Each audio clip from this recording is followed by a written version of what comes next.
Halo para siswa semua, pada kesempatan ini kita sungguh bersyukur karena kita bisa bertemu kembali untuk meneruskan pembelajaran video yang sudah Bapak sampaikan. Pada pertemuan ini kita membahas tentang kelompok sosial, ya.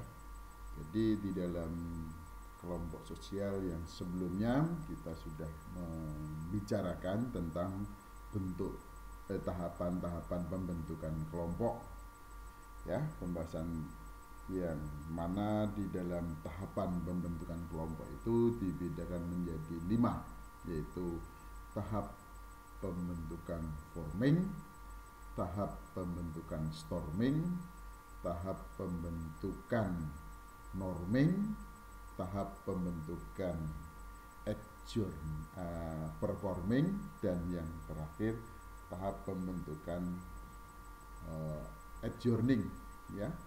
Jadi tahap pembentukan adjourning sebagai tahap untuk membubarkan diri dari kelompok tersebut, performing sebagai bentuk kinerja dari kelompok. Jadi kelompok itu sudah ada satu bentuk kerjasama yang menghasilkan sesuatu, ya.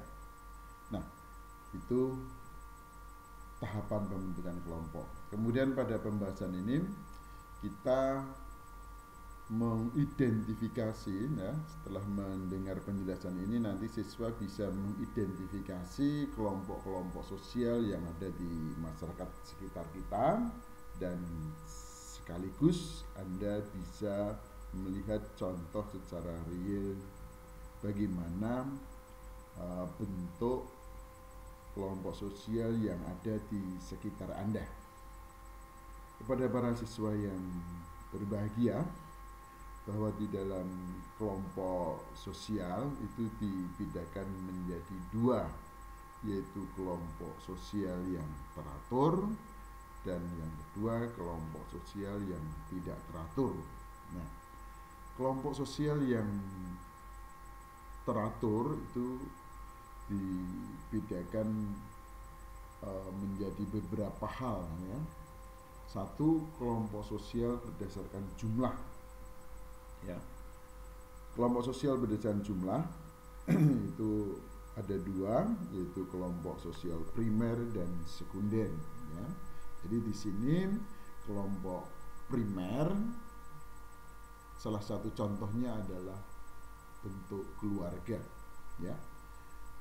Ini memiliki jumlah, ya, yang namanya keluarga, entah itu keluarga luas atau keluarga inti, memiliki jumlah yang terbatas, ya. Ayah, ibu, dan anak itu disebut sebagai keluarga inti, ya, atau nuclear family. Dan apabila ada tambahan-tambahan keluarga yang lain itu menjadi keluarga luas atau sering disebut sebagai extended family, ya. Jumlahnya terbatas, hanya beberapa orang, ya. Dan mereka di dalam kelompok sosial primer itu ditandai mereka saling mengenal di antara satu dengan yang lain, bahkan memiliki interaksi yang intensif, yang sering, ya.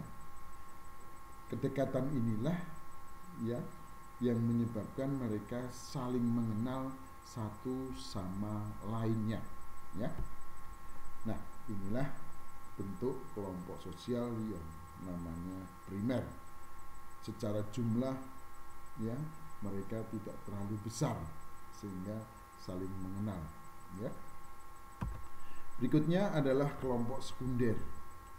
Kelompok sekunder itu terdiri dari orang-orang yang jumlahnya besar di antara satu sama lain yang tidak saling mengenal. Ya, di sini Bapak memberikan contoh, misalnya himpunan orang-orang buruh, ya, yang sedang melakukan demo. Satu sama lain itu tidak saling mengenal. Mereka mungkin hanya mengetahui simbol-simbol yang mereka bawa. Misalnya ini dari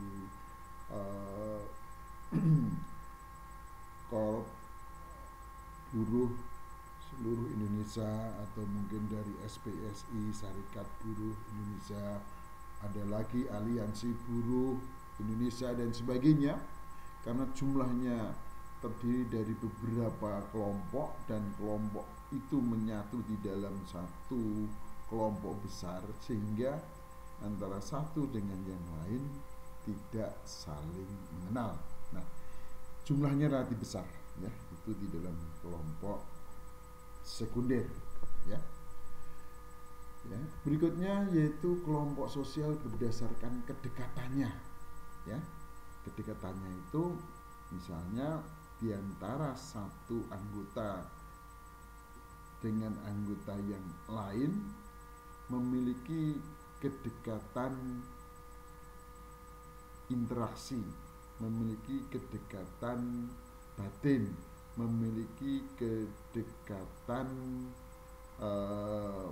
profesi, atau yang lain memiliki kedekatan tempat tinggal, atau mungkin memiliki kedekatan satu identitas, memiliki kedekatan satu tujuan, ya. Nah, mereka, ya, dalam suatu kelompok tertentu tadi, ya, mereka menamakan diri sebagai in-group, ya, yang sering dikatakan mereka yang memiliki satu tujuan yang sama, memiliki identitas yang sama, memiliki ikatan yang sama, ya. Mereka menyamakan dirinya sebagai kelompok in-group, ya, atau dengan kata lain kita, kami, ya. Itu menunjukkan bagian-bagian dari orang-orang itu menjadi bagian dalam satu kelompok. Kita itu terdiri beberapa orang, masing-masing orang menganggap dirinya menjadi bagian satu sama yang lain. Kami, seseorang menjadi bagian kami, seseorang karena memiliki satu ikatan yang sama di antara satu dengan yang lain, ya, identitas yang sama dan sebagainya. Nah, ini kelompok itu. Sementara orang yang berada di luar dirinya, saya berikan contoh, ini ada seseorang yang tidak memiliki identitas yang sama, tidak memiliki satu peran yang sama, ya. Mereka menganggap dirinya di luar kelompoknya, ya.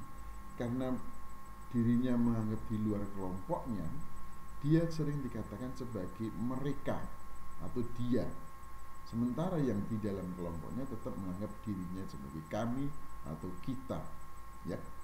Jadi kalau di luar anggota kelompok, ya, itu sebagai in group, orang-orang yang di luar kelompok sebagai out group, ya. Baik, berikutnya mengenai kelompok sosial berdasarkan struktur organisasinya, ya. Yaitu ada kelompok sosial formal, berarti yang resmi, ya, ditandai dengan adanya suatu